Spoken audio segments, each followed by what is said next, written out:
নমস্কার বন্ধুরা, পম্পি রান্নাঘরে আপনাদের সবাইকে স্বাগত। বর্ষাকাল শেষ, শরতের আগমন, তাই এখন চারিদিকে তালের সুবাস। চলুন তাহলে আজকে আমার রান্নাঘরে একটি অতি জনপ্রিয় তালের রেসিপি আমি করে দেখাবো।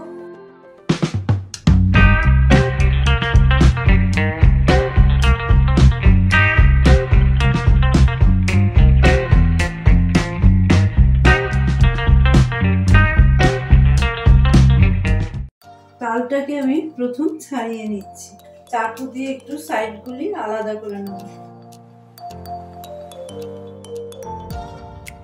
এবার একটু জোরে টানলেই তালের উপরে খোলাটা চলে আসবে। এবার আমি এইভাবে তিনটে আটিকে আলাদা করে নেব।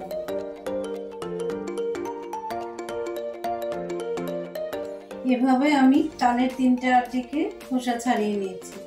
এবার সামান্য একটু জল দিয়ে এটাকে একটু মাখিয়ে নেব।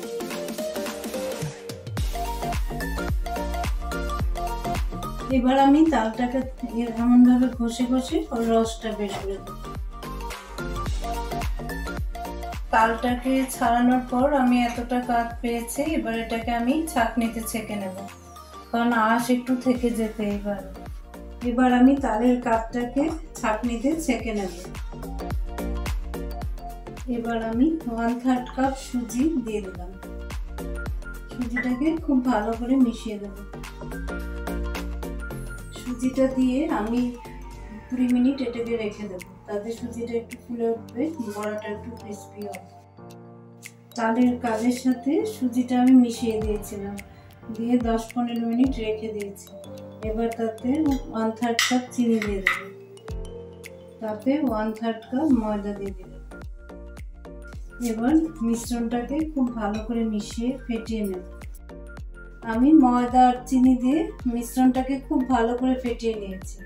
চিনি আর ময়দাটা আপনারা আপনাদের আন্দাজ মতো দেবেন।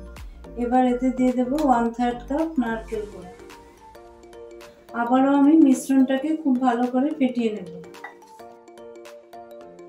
আমি কড়াই বসিয়ে তেল গরম করে নিয়েছি আর ফ্লেমটা মিডিয়ামে রেখেছি।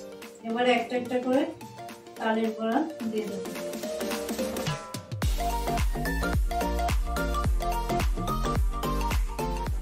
ফ্লেমটাকে মিডিয়ামই রাখতে হবে, না হলে ভেতরে কাঁচা থেকে যেতে পারে। এবার হালকা হাতে এগুলোকে একটু নাড়িয়ে দিতে হবে।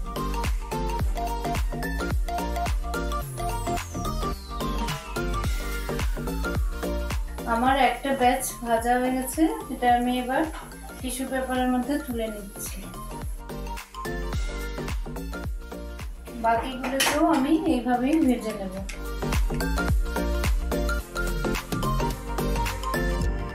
আমার রান্নার ভিডিওগুলো ভালো লাগলে লাইক, কমেন্ট এন্ড শেয়ার করবেন, আর আমার চ্যানেলটাকে সাবস্ক্রাইব করে আমাকে সাপোর্ট করবেন।